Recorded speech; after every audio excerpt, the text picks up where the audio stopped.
बाबा साहब जो सैद्धांतिक रूप से अपनी बात को रखते थे और उसके लिए बिना लाग लपेट के, बिना समझौता परिस्थिति के लिए वो करते थे, वो मेरे ख्याल से कई-कई दलित जो छुट-भइये नेता हैं, वो अपने सीमित स्वार्थों के लिए, मिनिस्टरशिप के लिए, एमएलए बनने के लिए, वो अपने मूल्यों से समझौता कर लेते हैं।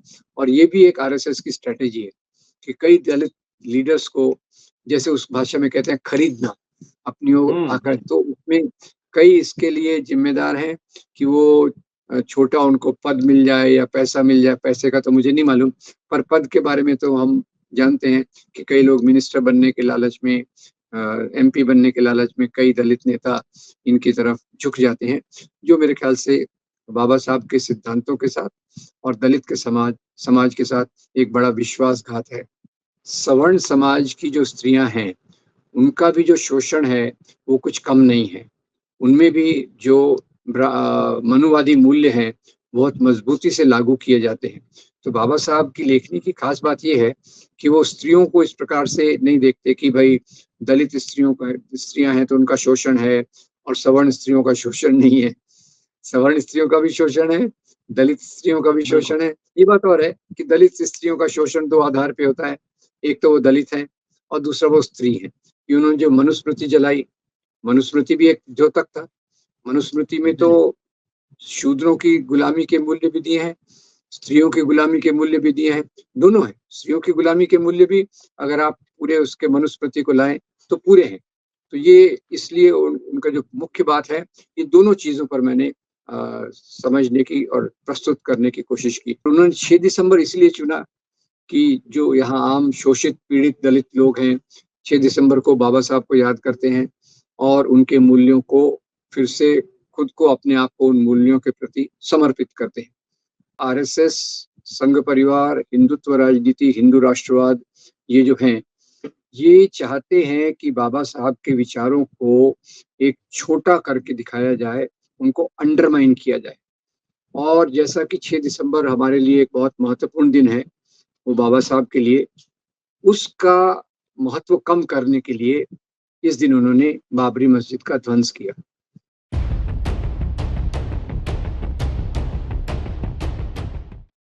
6 दिसंबर बाबा साहब भीमराव अंबेडकर का महापरिनिर्वाण दिवस और बाबरी मस्जिद विध्वंस दोनों एक ही दिन।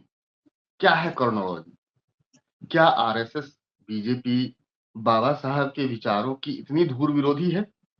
क्या बाबा साहब की केवल मूर्तियां बनाना और उस पर माल्यार्पण करना और बाबा साहब के विचारों का दूर-दूर तक कहीं रिश्ता न रखना उनसे, इसके बावजूद भी एक खास दलित वर्ग जो है उनके पास है, उनसे जुड़े हुए हैं। आज बाबा साहब के परिनिर्वाण दिवस पर हम ये जानना चाहेंगे कि दलित और स्त्री विमर्श को लेकर बाबा साहब ने क्या किया था, क्या कहा था और उनके अनुकूल कितनी चीजें बदली।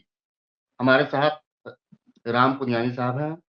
डॉक्टर राम पुनियानी मुंबई आईआईटी में प्रोफेसर रह चुके हैं और सामाजिक कार्यकर्ता हैं, जगह-जगह पर अपनी बात रखते हैं और बाबा साहब अम्बेडकर को बहुत करीब से जानते हैं। जानने का सेंस ये है कि उन्होंने उनकी राइटिंग्स को बहुत पढ़ा है, जाना है, समझा है। उनकी हाल-फिलहाल नई किताब एक आ रही है, अम्बेडकर दलित और स्त्री विमर्श। इस पर भी चर्चा करेंगे, आखिर उसमें क्या है। तो सीधे चलते हैं डॉक्टर राम पुनियानी के पास, जानते हैं कि आखिर उनकी नज़रों में बाबा साहब क्या थे? जी सर। नमस्कार अमर। नमस्कार। देखिए, आपने बहुत महत्वपूर्ण विषय लिया है और इस दिन में हम पहले तो बाबा साहब को नमन करते हैं, जो उन्होंने भारतीय राजनीति में, भारतीय सामाजिक परिवर्तन के क्षेत्र में बहुत बड़ा योगदान दिया है, उसकी कोई तुलना नहीं है। और बाबा साहब और दूसरी ओर कई परिनिर्वाण दिवस और इसी दिन बाबरी मस्जिद को ढहाना, ये आपने जो सवाल खड़ा किया है, इसमें बहुत गहरा संबंध है। मुख्य रूप से जो आरएसएस, संघ परिवार, हिंदुत्व राजनीति, हिंदू राष्ट्रवाद, ये जो हैं, ये चाहते हैं कि बाबा साहब के विचारों को एक छोटा करके दिखाया जाए, उनको अंडरमाइन किया जाए। और जैसा कि 6 दिसंबर हमारे लिए एक बहुत महत्वपूर्ण दिन है, वो बाबा साहब के लिए, उसका महत्व कम करने के लिए इस दिन उन्होंने बाबरी मस्जिद का ध्वंस किया। जैसे हम जानते हैं कि बाबरी मस्जिद का ध्वंस एक ऐसी राजनीति के परिणति के रूप में आया जो लोकतांत्रिक मूल्यों का विरोध करती है। जहाँ तक आरएसएस, संघ परिवार, हिंदू राष्ट्रवाद का सवाल है, इनको काफी समस्या है अंबेडकर के विचारों से और वो भारत से जिसमें अंबेडकर जी का सपना हो। और यहाँ मैं बताना चाहता हूँ कि एक आरएसएस का जो मुख्य एजेंडा रहा है वो है कि दलितों को कैसे पिछड़ा रखने का, उनको कैसे अपने मातहत रखने का। तो उन्होंने कई प्रकार की इसमें राजनीतियां चलाई हैं। जैसे बाबा साहब ने एक तरफ मनुस्मृति का दहन किया, तो इन्होंने मनुस्मृति का गुणगान किया। और इनके जो बहुत बड़े विचारक हैं, उन्होंने हमेशा मनुस्मृति को याद दिलाया कि हमारे भारत का असली संविधान है। और 6 दिसंबर के पहले भी और बाद में भी बहुत सारे बड़े बड़े आरएसएस के विचारक हुए हैं जिन्होंने कहा है कि भारतीय संविधान जिसको बाबा साहब ने बनाया था, जिसकी वो ड्राफ्टिंग कमेटी के अध्यक्ष थे, वो संविधान तो विदेशी मूल्यों पे बना है और हमको ऐसा एक संविधान चाहिए जो भारतीय धर्म ग्रंथों के आधार पे हो। तो ये उनका एक मूल अंडरलाइन थिंग रही है। और आजकल वो कह रहे हैं कि संविधान से ज्यादा तो हमारे संस्कृति के मूल्य हैं और संस्कृति के मूल्यों के ब्रैकेट में लिखा रहता है मनुस्मृति। तो मुख्य रूप से बाबा साहब को श्रद्धांजलि अर्पित करते हुए उनको मूल्यों को याद रखना बहुत जरूरी है। मैं आपको एक बात बता दूं कि जब से बीजेपी सत्ता में ज्यादा सामने आई है और उसके पहले भी इन्होंने देखा है कि अगर हम मनुस्मृति और बाबा साहब के बारे में स्पष्ट रूप से कहते रहेंगे तो एक बड़े दलित तबके का वोट हमको नहीं मिलेगा। तो इसलिए उन्होंने एक तरफ तो बाबा साहब के विचारों को दबाने के लिए सब कुछ किया, सामाजिक समरसता मंच बनाया। बाबा साहब कहते थे जाति व्यवस्था का उन्मूलन होना चाहिए। इन्होंने कहा समाज में अलग अलग जातियां हैं, ये एक दूसरे की पूरक हैं, इनमें समन्वय होना चाहिए। और दूसरी तरफ से उन्होंने बाबा साहब को एक महान ये प्रातस्मरणीय का दर्जा दे दिया। एक तरफ से बाबा साहब को एक बड़े रूप में उनकी जयंती भी मनाने लग गए, उनको फूलमाला भी पहनाने लग गए। एक तरफ से ये किया और इसका कारण केवल एक सांकेतिक था, लोगों को संकेत देना कि वो भी बाबा साहब को मानते हैं। और दूसरी तरफ से उसी समय उन्होंने सामाजिक समरसता मंच के माध्यम से समाज में एक ऐसी प्रकार की सोच को डालना चालू किया जो सोच बाबा साहब के विचारों के बिल्कुल विरोध में थी। इसी के चलते उन्होंने जो बाबा साहब और गांधी के मतभेद थे उनको भी बहुत हाईलाइट किया। उनमें जो एक तरफ एक समानता थी कि गांधी भी बाद में आकर जाति व्यवस्था के उन्मूलन में अपना वक्त देने लग गए, वो न बता के केवल इनके मतभेदों को हाईलाइट करते हैं। और साथ ही साथ एक प्रक्रिया होती है संस्कृताइजेशन। संस्कृताइजेशन जो एम एन श्रीनिवास की फेमस थ्योरी है, उसके अनुसार जब सवर्ण लोग जाकर दलितों के बीच में बात करते हैं तो दलितों को भी एक तरफ से लगता है कि ये इतने बड़े लोग हमारे साथ संपर्क कर रहे हैं तो उनका आदर करना चाहिए। ये संस्कृताइजेशन में उनकी भी इच्छा रहती है कि हम समाज के लैडर में, समाज की जो ये सीढ़ी है उसमें हम ऊपर जाएं। तो ये दूसरी प्रक्रिया है। तीसरा एक सोशल इंजीनियरिंग है।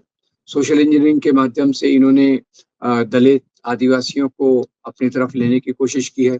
और चौथा है कुछ कुछ दलित और आदिवासी आइकन्स, उनके जो प्रतीक हैं, जैसे सुहेल देव हैं, फिर बिरसा मुंडा है, उनका प्रतीक के रूप में सामने रखना। और जहाँ तक मूल्यों का सवाल है, मनुस्मृति के मूल्यों को नए नए रूप में लोगों में डालना, ये दो चीजें हैं। इसलिए जो इनकी मंडल के जवाब में इन्होंने कमंडल की राजनीति की। कमंडल माने वो जो उन्होंने रथ यात्राओं को तेज कर दिया, रथ यात्राओं को तेज कर दिया और उस रथ यात्राओं को तेज करने के साथ बाबरी मस्जिद का ध्वंस किया। और उन्होंने 6 दिसंबर इसलिए चुना कि जो यहाँ आम शोषित पीड़ित दलित लोग हैं 6 दिसंबर को बाबा साहब को याद करते हैं और उनके मूल्यों को फिर से खुद को, अपने आप को उन मूल्यों के प्रति समर्पित करते हैं। तो उसको एक छोटा दिखाने के लिए हिंदू गौरव दिवस के रूप में इन्होंने बाबरी मस्जिद का ध्वंस किया, गुलामी की निशानी है करके इसको निकालने की कोशिश की।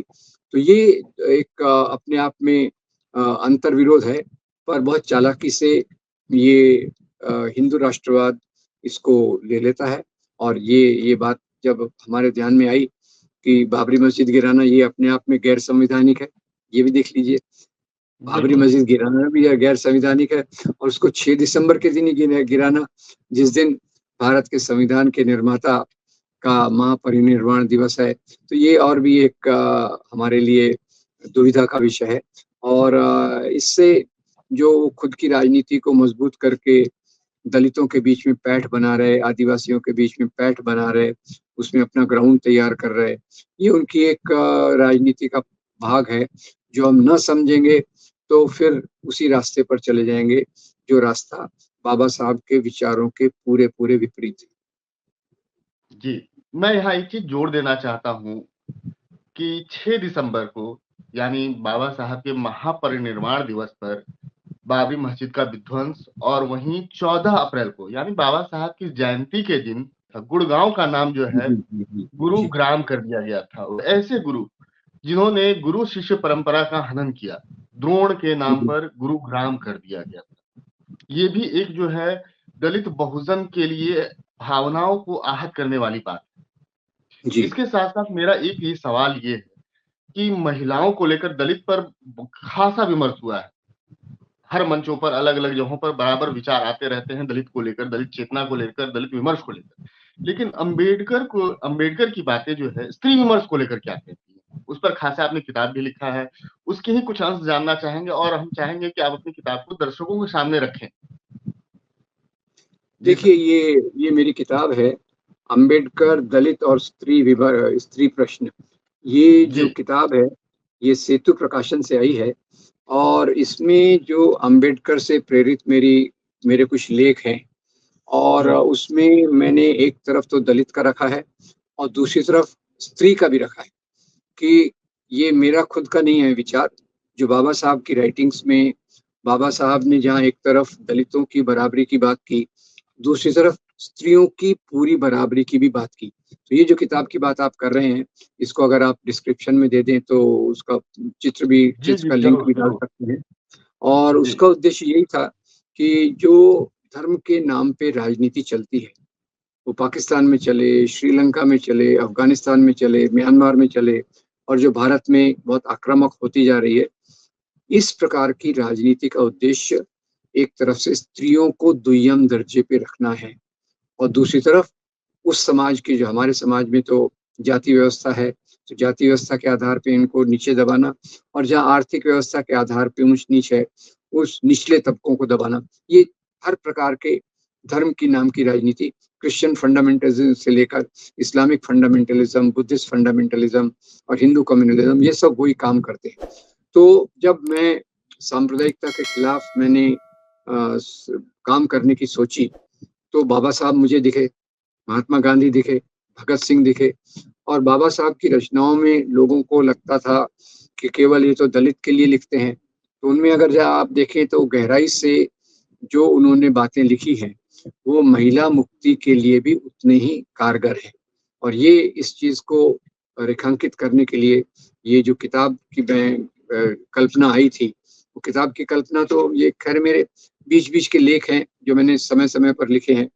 और जब मैंने बिल्कुल। उनको मुड़कर देखा, तो उनमें एक एक सातत्य है, और सातत्य यही है कि बाबा साहब का संघर्ष दलित समानता के लिए, स्त्री समानता के लिए, और जो हमारे संविधान का पहला शब्द है, पहला हम जो उसकी प्रस्ताविका आप देखें, लिबर्टी, इक्वालिटी, फ्रेटर्निटी, स्वतंत्रता, समता, बंधुता। तो जब हम समता की बात करते हैं, तो उसमें ये बात आ जाती है कि जो गैर बराबरी है, जाति के नाम पे, लिंग के नाम पे, भारतीय संविधान उसके विरोध में खड़ा है।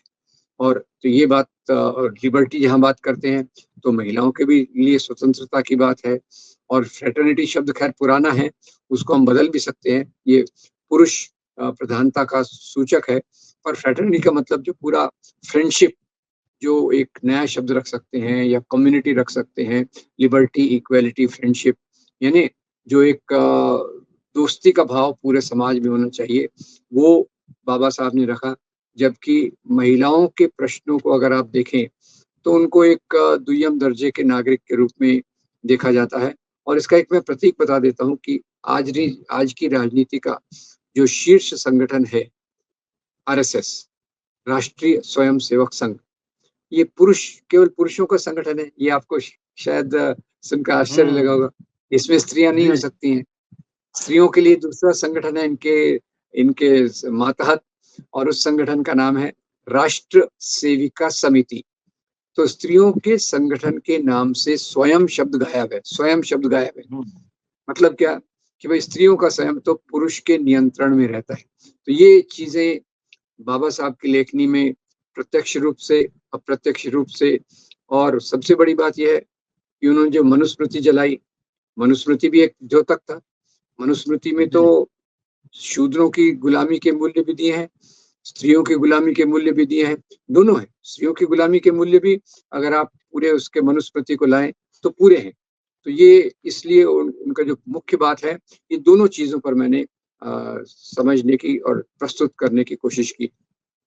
जी सर, मैं आपके ही बातों में एक चीज जोड़ देना चाहता हूँ। यहाँ बाबा साहब के मायने स्त्री विमर्श को लेकर खास करके वो दलित, शूद्र या बहुजन स्त्री के मायने नहीं थे।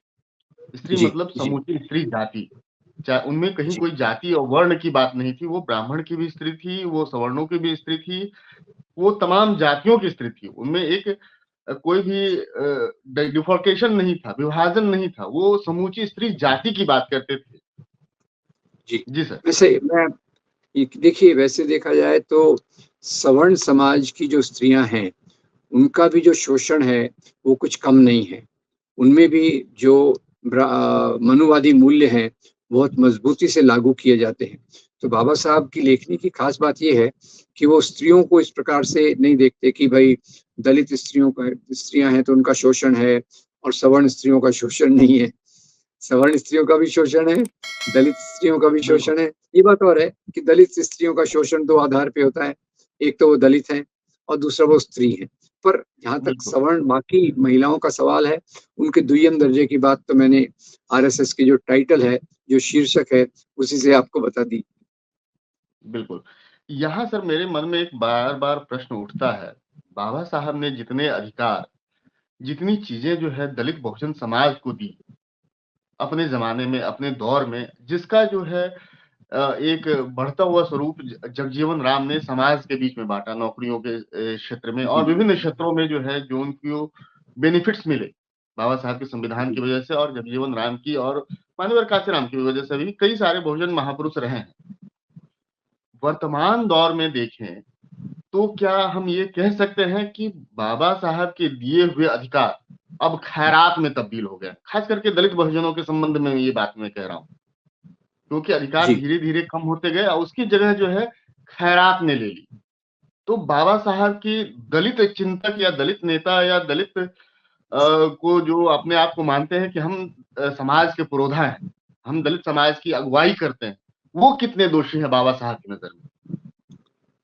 मुझे लगता है आपकी बात काफी महत्वपूर्ण है। एक तो अधिकार और खैरात में बहुत फर्क है। ये बात हमको आज जगह जगह दिखेगी। जैसे हम बात करते थे कल भोजन का अधिकार, नौकरी का अधिकार, उसको अभी फ्री राशन में तब्दील कर दिया गया है, जो खैरात के रूप में आता है। ऐसे ही जहाँ तक दलित आरक्षण का सवाल है और इसका सवाल है, ये एक अधिकार के रूप में ये संविधान में निहित है। और मुझे कई बार लगता है कि बाबा साहब के बाद कुछ कुछ दलित चिंतकों ने, नेताओं ने तो बहुत महत्वपूर्ण योगदान दिया है, पर बाबा साहब के लेवल का, बाबा साहब के स्तर का काम बाद में नहीं हुआ है। बाबा साहब जो सैद्धांतिक रूप से अपनी बात को रखते थे और उसके लिए बिना लाग लपेट के, बिना समझौता परिस्थिति के लिए वो करते थे, वो मेरे ख्याल से कई कई दलित जो छुटभइये नेता हैं, वो अपने सीमित स्वार्थों के लिए, मिनिस्टरशिप के लिए, एमएलए बनने के लिए, वो अपने मूल्यों से समझौता कर लेते हैं। और ये भी एक आरएसएस की स्ट्रेटेजी है कि कई दलित लीडर्स को, जैसे उस भाषा में कहते हैं, खरीदना अपनी ओर हुँ, आकर। हुँ। तो उसमें कई इसके लिए जिम्मेदार हैं कि वो छोटा उनको पद मिल जाए या पैसा मिल जाए। पैसे का तो मुझे नहीं मालूम, पर पद के बारे में तो हम जानते हैं कि कई लोग मिनिस्टर बनने के लालच में एमपी बनने के लालच में कई दलित नेता इनकी तरफ झुक जाते हैं, जो मेरे ख्याल से बाबा साहब के सिद्धांतों के साथ और दलित के समाज समाज के साथ एक बड़ा विश्वासघात है।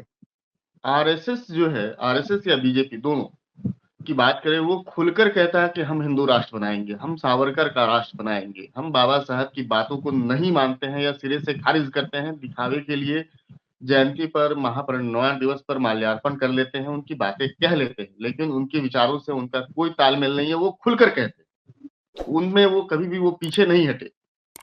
लेकिन क्या दलित नेता इनकी झांसे में फंसकर अपने ही समाज की को जो गड्ढे की ओर ढकेल रहे हैं, ऐसे नेताओं को जनता कैसे सबक सिखाएगी? अभी भी देखिए हमारा समाज जो है जाति में, वोट में, नाम में, धर्म में ही बटा हुआ है। तो बाबा साहब के समाज को हम कैसे निर्माण करेंगे? देखिए, ये बहुत महत्वपूर्ण सवाल है। इसके लिए मेरे ख्याल से दो दो मुख्य तरीके हो सकते हैं मेरे समझ में। एक तो बाबा साहब के जो सिद्धांत हैं, उनको जन-जन तक पहुँचाना, कि अभी हुआ क्या है, उनकी मूर्तियों को बहुत पहुँचाया गया है, फ़ोटो को पहुँचाया गया है, पर उनके विचार और संविधान के मूल्य, उनको उतना नहीं पहुँचाया गया। और दूसरा, दलित अधिकारों के लिए जो आंदोलन होना चाहिए, वो आंदोलन में उतना पैनापन नहीं है, उतनी तीव्रता नहीं है, जितना होना चाहिए। और कई खेमों में बँटने के कारण, लीडरशिप जो है उतनी मजबूत न होने के कारण कई खेमों में बँट जाते हैं और उनकी जो शक्ति है, वो पहले से अपने काम करने के लिए कम हो जाती है। तो ये दोनों बातों में मुझे लगता है, एक तो बाबा साहब के विचारों के आधार पे लोगों तक, जन-जन तक पहुँचना, दलित चेतना को मजबूत करना, और दूसरा दलित आंदोलन को जो बिखरा हुआ है, उसको एक जगह लाकर मुद्दों के आधार पे, सिद्धांतों के आधार पे समाज में एक आंदोलन, संघर्ष चलाना। बाबा साहब कहते थे, हुक्मरान बनने की बात कहे थे कि हमें समाज का हुक्मरान बनना है, लेकिन उसके बाद एक लाइन ज़रूर उसमें ऐड था, वो पूरा स्पीच है जिसमें उन्होंने कहा था कि दलित या बहुजन तभी हुक्मरान बन सकते हैं जब वो come under one umbrella one party. इसके साथ ये पूरा जी, पैराग्राफ का ये है और एक पूरी स्पीच है बाबा साहब की। जी, लेकिन दलित समाज ने केवल पहला लाइन पढ़ा कि हमें समाज का हुक्मरान बनना है या हमें हुक्मरान बनना है, और पार्टी वन अम्ब्रेला वो भूल गए और अपनी-अपनी पार्टियां बनाने लगे। जी, आप बहुजन समाज और दलित समाज में देखें तो हर एक जगह जो है हर जिले स्तर की, राज्य स्तर की कई सारी पार्टियां हैं। इससे न केवल दलित बहुजन वोट का बंटवारा हुआ है, जिस और न उनके वोट की कीमत रही है। आज वर्तमान दौर में कोई भी पार्टी या कोई भी बड़े दल जो है, उन्हें अपना हित चिंतक नहीं समझते। जी, जी, दलित समाज का अपना एजेंडा भी नहीं रहा है। वो जी, केवल पार्टी और व्यक्ति पर निर्भर रहते चले गए हैं। बाबा साहब के जी। बाद से देखें तो उन्होंने केवल एक व्यक्ति विशेष को ही महत्व दिया, ना अपने एजेंडे को, ना अपनी भलाई के लिए कोई खास काम नहीं किया। ऐसे में कैसे देखते हैं बाबा साहब के सपनों को साकार किया जाए? या उन दलित नेताओं को, चिंतकों को कैसे काम करना चाहिए? देखिए, मेरे ख्याल से सबसे पहली बात तो ये है कि बाबा साहब का जो मुख्य उद्देश्य है, वो उनकी जो रिपब्लिकन पार्टी ऑफ इंडिया की जो उन्होंने कल्पना रखी थी, उसमें है। उसमें उन्होंने रिपब्लिक की बात की और सीमित स्वार्थों से बाहर उठकर पूरा एक रिपब्लिक हो जिसमें इस प्रकार के मूल्य आएँ, ये उनकी उनकी सोच का तरीका था। तो आज भी मुख्य बात तो यही है कि हम वो जो रिपब्लिकन पार्टी ऑफ इंडिया की उनकी जो कांसेप्ट थी, उसको साकार करने की कोशिश करें। हुआ क्या है कि उसी के अंदर थोड़े से मतभेद के कारण, अपने ईगो के कारण कई नेता एक-दूसरे से छिटकते गए और ये आंदोलन एकदम उतना मजबूत नहीं रहा जितना वो रह सकता है। फिर भी मैं आपको बताना चाहूँगा कि अभी भी उम्मीद की किरणें हैं और कई दलित चिंतक और दलित आंदोलन के लोग इन बातों को पहचान के फिर से दलित समाज में एक नई चेतना, नई ऊर्जा, नए आंदोलन के तरीकों को लाने की कोशिश कर रहे हैं। चलते-चलते एक आखिरी सवाल, छोटा-सा आंसर, क्या दलित नेता बाबा साहब के सपनों की आहुति देकर सत्ता पर बैठने की होड़ में लगे हुए हैं? ये तो मैंने पहले ही कहा कि अपने सीमित स्वार्थों के लिए कई दलित नेता ये सिद्धांतों को छोड़कर जिसको हम कह सकते हैं सत्ता का लालच और दूसरे लालचों के कारण वो सत्ता पर बैठने की कोशिश उन्होंने की है और ये मेरे ख्याल से बाबा साहब के विचारों के साथ और दलित समाज के साथ एक बहुत बड़ा विश्वासघात है। बहुत बहुत शुक्रिया सर। हमारे साथ राम पुनियानी साहब थे। उन्होंने दलित विमर्श, स्त्री विमर्श, बाबा साहब के सपने और वर्तमान राजनीतिक परिदृश्य, उसके साथ साथ खास करके आरएसएस की महत्वाकांक्षा और दलित का उपयोग नहीं उपभोग करने की सामग्री बनाने की प्रक्रिया को बहुत विस्तार से समझाया। उम्मीद करते हैं कि राम पुनियानी सर की किताब अंबेडकर दलित और स्त्री प्रश्न अधिक से अधिक लोगों तक पहुंचे, उन्हें पढ़ा जाए और जाना जाए कि अंबेडकर की सोच क्या थी। अब जो है बाबा साहब को मूर्तियों में खोजने की जगह किताबों में खोजा जाए तो बाबा साहब के लिए सच्ची श्रद्धांजलि होगी। बहुत बहुत शुक्रिया, धन्यवाद। हमारे चैनल को लाइक कीजिए, शेयर कीजिए, सब्सक्राइब कीजिए। Thank you. धन्यवाद सर।